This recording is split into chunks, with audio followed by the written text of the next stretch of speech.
Good evening, everyone. Well, Ms. Todd and I are back to discuss Chapter 4, which I think is going to hit on the very quintessence of what women are experiencing in life today, in relationships today with their significant others, or husbands, or boyfriends.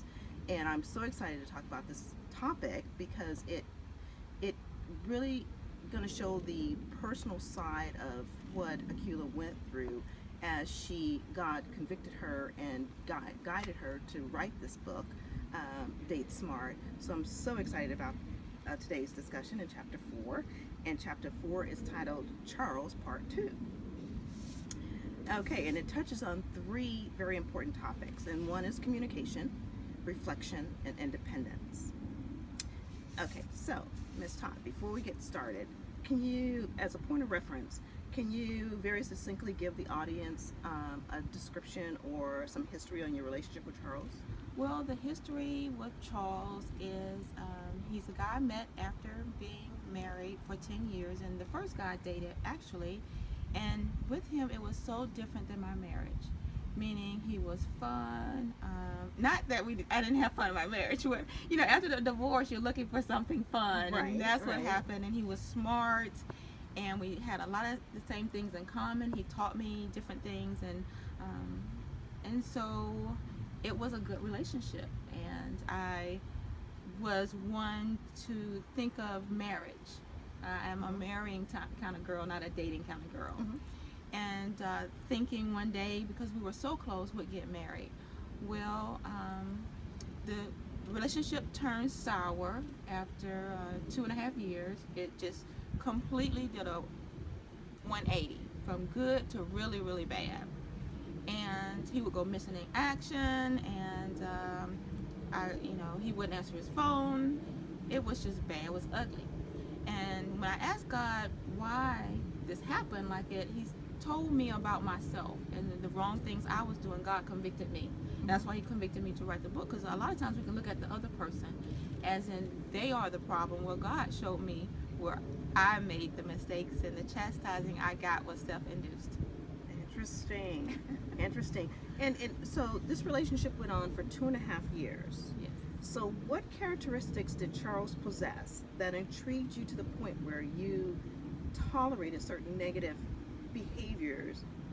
And how would you caution others against that? Well, I'll say this. It was good at first, which reeled me in, but the bad, when you've been in a bad relationship, in my growing up in my father's household, my father was verbally abusive. So that was common and what I was used to. So I married a verbally abusive man.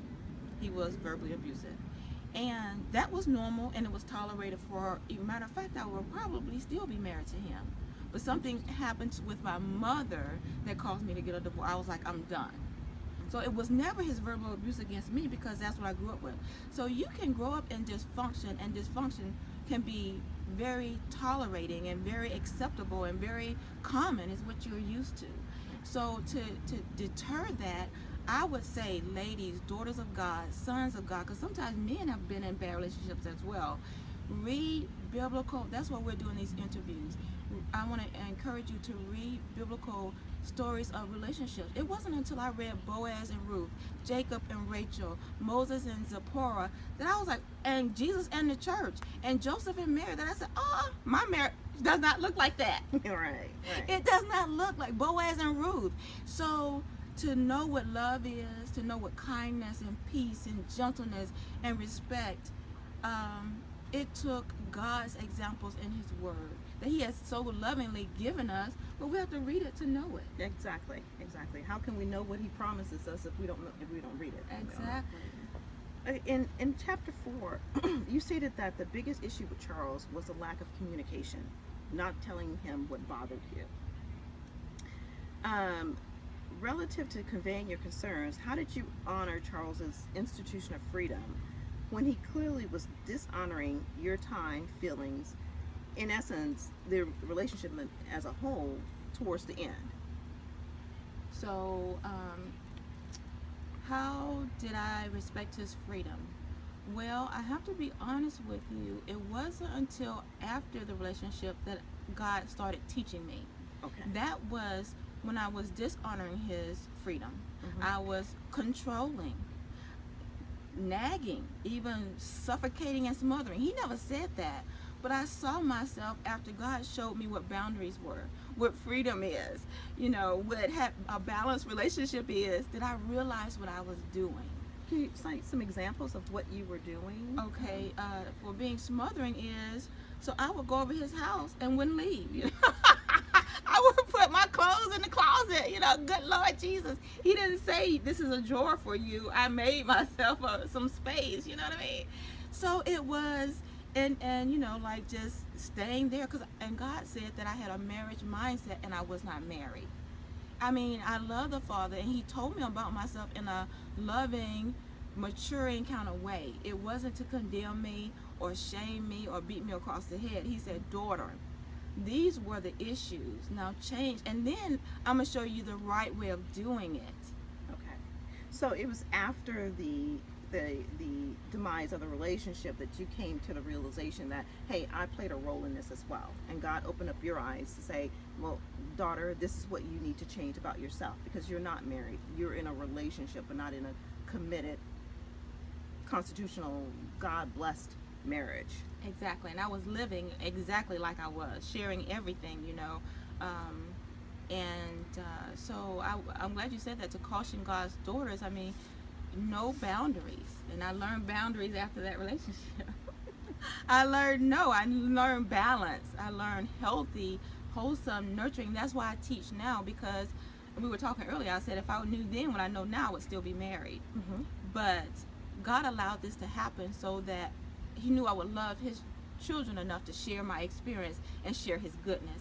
And when you talked about communication, my lack of communicating with Charles was, I would talk to everybody but him about my problems. I would tell my girlfriends, tell my brother, my sister, but I didn't talk to him. So I encourage God's children to talk to one another with the mindset that we can work through this. Have a conversation. Don't be so easily dismissive. Perfect. Also in this chapter, you mentioned that Charles would go MIA, missing in action, and wouldn't follow through with planned activities. At what point did you realize that his disregard for you, not only as a girlfriend but as a human being, that you said, I've had enough of this? Well, it did take 2.5 years, and it wasn't always that bad. And I can't remember the catalyst that was, this is it, but I know at the end, in the book, and the workbook, get both, he would not answer his phone and tell me his phone wasn't working. I would call work, and instead of saying I'm busy, he would just hang up the phone. So it had gotten really bad. But when you've gone from father bad relationship, husband bad relationship, you're used to that. It was your normalcy. It was something that you were, yes, an environment that you were accustomed to. Right, but you definitely don't want it, and Right. you see how disregarding it is, but you take it till you can't take it, Right. and then you say enough is enough, and really you just want somebody to love you. So what was your breaking point? I want to. That's a good question. I'm trying to think now. What was my breaking point? I remember just crying out to God, but I can't remember what He had done that He hadn't done before. You know what I mean? Like what? It was just accumulation of it all. Not getting in touch, not being there. It was like we were not in a relationship, but we just hadn't said it. So Right. the evidence was there, the words weren't. Gotcha. And so he was not available. And my mindset, we're going towards marriage, and it didn't, and it broke my heart. And so I caution God's daughters to learn biblical boundaries and live in that, to not get yourself in trouble.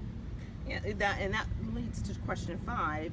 At what point should a complete woman who is God fearing and in reverence to His glory and His might, when should a complete woman dismiss a person such as Charles? I would say after you have, one, talk to him about whatever issue you're having. Don't just dismiss him and you hadn't talked about because you're angry. 2, go do the problem solving with a solution. So whatever it is he's doing, suggest, and different approach for him. 3, ask yourself if you're oversensitive. It could be you. And then 4, I cannot say this enough. Listen to God. You know, so many often our relationships don't work because God isn't in it nowhere. Exactly. We don't consult him. We are in control, is what we think. Well, God knows your spirit, he knows his spirit, and he knows how to connect the two. He knows what to say to you that will help you get across to him, to respect him. Because we can be disrespectful. Right. We can be dishonoring. And God can keep us on the path of the unity of the spirit. And I think as I read chapter 4, it really hit home of what I'm hearing a lot of women are experiencing today. And it seems to be a normacy for a lot of women. And it appears to be a privilege, which I think is very appalling, that if a man is, respectful, open doors for you, if he doesn't go MIA, he's not all these negative, if he's not a Boaz, or if he is a Boaz, it's a privilege. It shouldn't be a privilege. Those are common things a man should do if he really loved a woman as God say a man should love a woman. Well, who has... Oh, go ahead. Will you... So I think conveying your experience with Charles is going to really catch the attention of a lot of women in today's environment, because it is such... I think we've gone so far left from God's principles that we don't really know how to get back. And sometimes I don't think we know the principles. Like men, who has taught them Boaz qualities, Christ-like qualities? Who's taught them Jacob qualities? And Joseph, how he treated Mary when Mary was pregnant, it wasn't him. Mary had some issues, and he said, I'll still marry her, because the Holy Spirit said to him, right, marry her. Who has taught men to listen to God? But and these are men that are in church. but I was in church. Okay. I'm here to tell you. Good point. Good point. I was in church all of my life, and it wasn't until this relationship after Charles, and that's not his real name, that I saw God in a new way. And oh my gosh, that's something we can work on together. Yes. Yes, definitely. Leadership and men relationship skills. Yes, I think that is highly needed in today's environment. Okay, turning the tables. You said Charles would become MIA, and when he did that, towards the end, you decided to live your life and have fun and live it to the fullest. Yes. And abandon the chase. Yes. Okay. What would compel a complete and confident woman to remain with a child, Charles, dressed in a man's suit, to participate in such a cat and mouse game? Well, I'm going to say this. I'm just going to be as honest with you as possible. I felt that if I was more mature in that relationship, meaning not leaving my friends for him when I did. If I had been that woman who kept her friends in her life and not giving my life up for him, it would have turned out differently.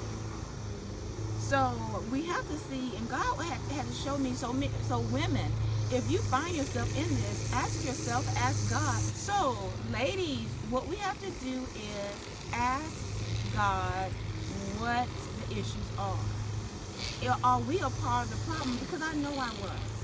I mean, if I'm smothering you, then you go the other way. You want to get some distance. You want to okay, enough of our curie. I'm not married to her. Girl, go home. So that was part of the problem, and I own that. And I thank God that he's taught me a better way. And I thank God that I'm mature enough to share that with his daughters. Don't do that. Don't be there. Don't be smothering and suffocating and desperate. And I don't even think I was desperate till God showed me that's how I came across. I just think I'm with the man I love. But I was with him too much. I wasn't married to him. So, and I think that's a very valid point that you make. Don't abandon your girlfriends for a man.